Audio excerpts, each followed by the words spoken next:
Kung na-demonetize yung account mo, huwag kang mag-alala dahil may pag-asa pa po yan. Dahil ang demonetization guys is hindi po yan panghabang buhay, hindi po yan permanent.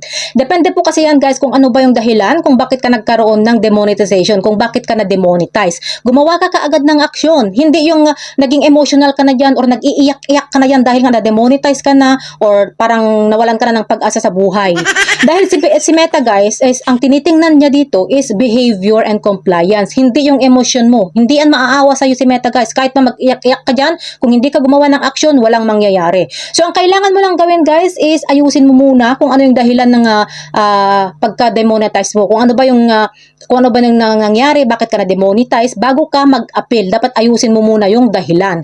So, eto guys yung mga pinaka-common na dahilan ng demonetization. So, ang una, reuse content or unoriginal content. Eto yung mga content guys na hindi sa'yo or yung mga content na galing sa ibang platform or for example, yung mga kinuha mo lang sa TikTok, sa YouTube, sa Instagram at kung ano-ano pa. O di kaya kinuha mo lang yung mga video na yan doon sa mga kapwa nating content creator. Tapos pinost mo sa Facebook account mo na wala man lang enhancement na nangyari. Pagka-download mo, post ka agad.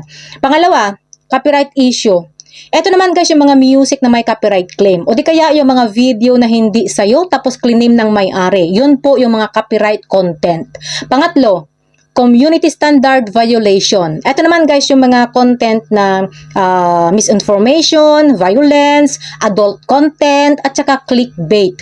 At ang pang-apat, authentic engagement violation. So, ito naman guys yung mga gumagawa ng mga fake engagement o di kaya engagement bait. For example, inuutusan mo yung mga audience mo na mag-engage sila sa'yo, i-share nila yung content mo, i-follow ka nila, o di kaya magpa 1K invite ka, kapalit ng star, ng Gcash, ng pera, at kung ano-ano pa. Hindi po yan pwede kay Meta guys.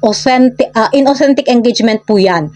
So, kapag naayos mo na guys yung mga violation mo, kapag natanggal mo na lahat, kung yung mga alam mong posibleng dahilan bakit ka na-demonetize, pwede ka nang mag-appeal. Pero kung nag-appeal ka lang na hindi mo pa inaayos yung mga violation mo, kung hindi mo pa tinatanggal yung mga violation mo, 99.9% na-reject yan.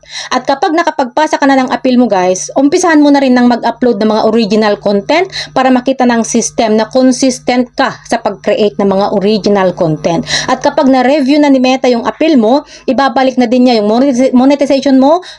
Usually, depende, umaabot yan sa 2 weeks to 4 weeks, depende sa kung ano yung violation mo. Minsan, inaabot yan ng 6 hanggang 6 months, ganun. Tapos, babalik na yung monetization tools mo.